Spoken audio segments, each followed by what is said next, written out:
À la une de l'actualité, c'est le président Abdel Fattah el-Sisi qui enjoint d'étendre l'utilisation des techniques les plus modernes pour améliorer les capacités des données numériques de l'État et promouvoir la transformation numérique parallèlement à la formation de cadres humains pour appuyer la performance du gouvernement.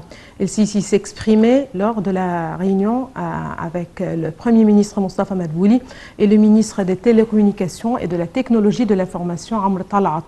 Le porte-parole de la présidence, l'ambassadeur Bassam Radi, a déclaré que la réunion a porté sur le suivi des projets nationaux entrepris par le secteur des communications et de la technologie de l'information.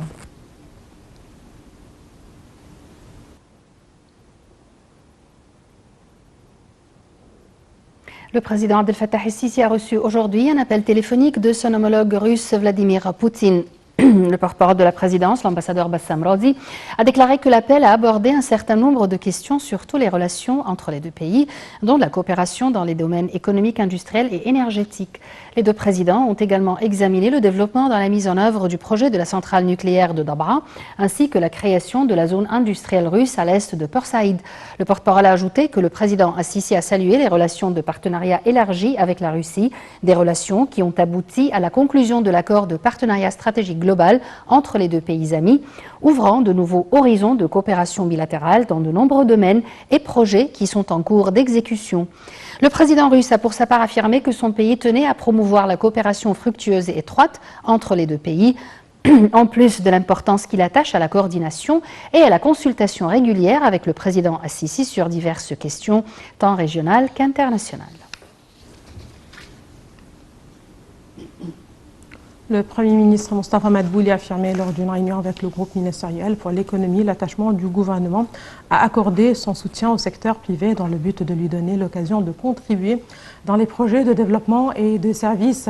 Lors de la réunion, M. Madbouli a enjoint les ministres du groupe économique de réviser l'étude présentée par le Centre d'information et de prise de décision sur une stratégie intégrale soutenant le rôle du secteur privé dans l'économie égyptienne en raison de son expérience sur le plan international. Madbouli a d'autre part affirmé que cette étude sera présentée au président de la République. Il a aussi examiné un récent plan pour soutenir le marché des devises en vue d'améliorer le domaine de l'investissement international. Le ministre des Affaires étrangères Sameh Choukri a tenu des pourparlers avec le vice-président du Conseil présidentiel libyen, Moussa Al-Koni, qui est actuellement en visite au Caire.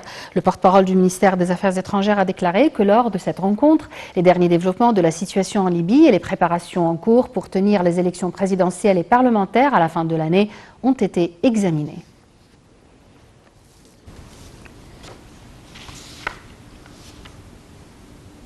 D'autre part, le ministre des Affaires étrangères, Sameh Choukri, a reçu aujourd'hui la commissaire européenne aux Affaires intérieures, Ylva Johansson, en visite au Caire. Lors de la rencontre, les deux parties se sont mis d'accord sur le renforcement de la coopération entre l'Égypte et l'Union européenne dans le domaine de l'immigration.